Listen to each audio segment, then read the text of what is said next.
families and churches involved in the story, and to imagine the scenes of the various lives that had ended and whose remains were placed in these grounds.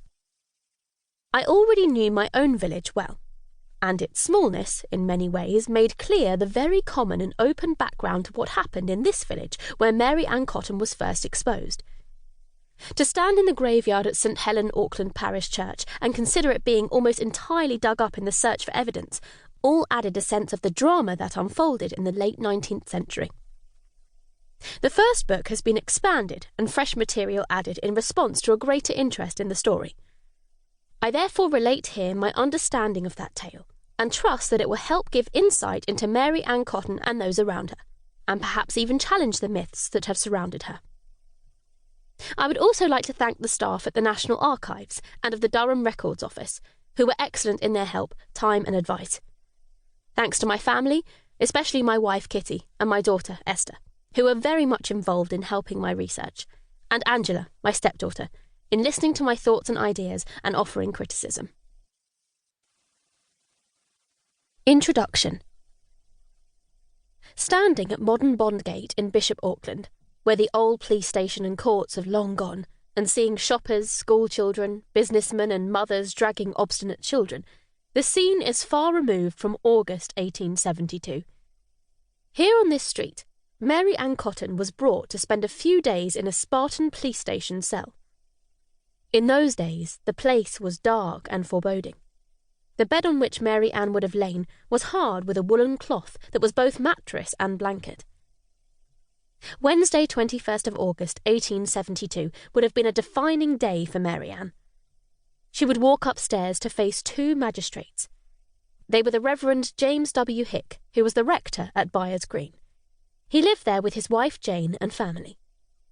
The other was Dr. John Jobson, a surgeon who lived close to the court at Market Square with his wife Mary. He would have been a colleague and acquaintance of Dr. Kilburn from nearby West Auckland, who would be a key player in Mary Ann's trial. We then take a long walk along Newgate, today a narrow street of shops and offices. It was along this street Mary Ann was walked by two police officers after her hearing. People who had been present in the court now preceded her, calling to others the outcome of the case. Mothers would pull their children close to them, as by now Mary Ann's reputation was used to frighten the bairns. We arrive outside Bishop Auckland's railway station, much changed since its heyday, when 4 tracks pass through it.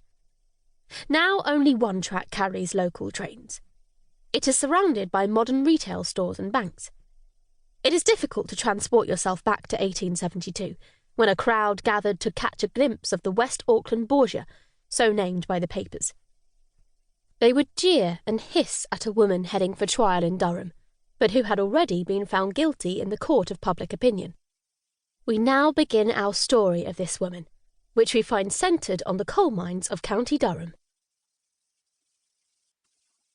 Chapter 1. The Beginnings.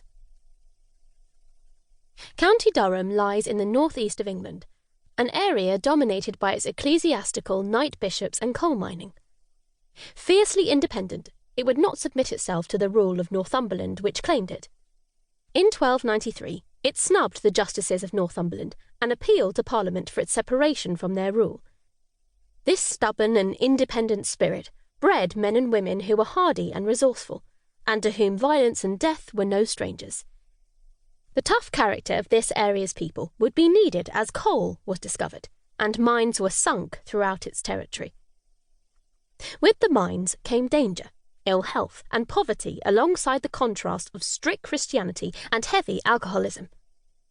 It was here that many men tried to raise families in conditions that were harsh, facing constant battles for better pay and conditions from the mine owners.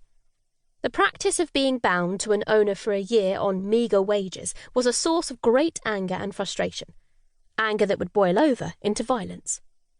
Often the police and soldiers would be called out to keep the peace. A typical report in the local paper in 1831 shows the tensions involved. Indeed, in 1832, one of the biggest strikes ever to hit the northeast caused great division and concern. The pitmen of the Tyne and Wear. We are glad to learn that all the pits in the Lambton Colliery, and also those of the Marquis of Londonderry, have at length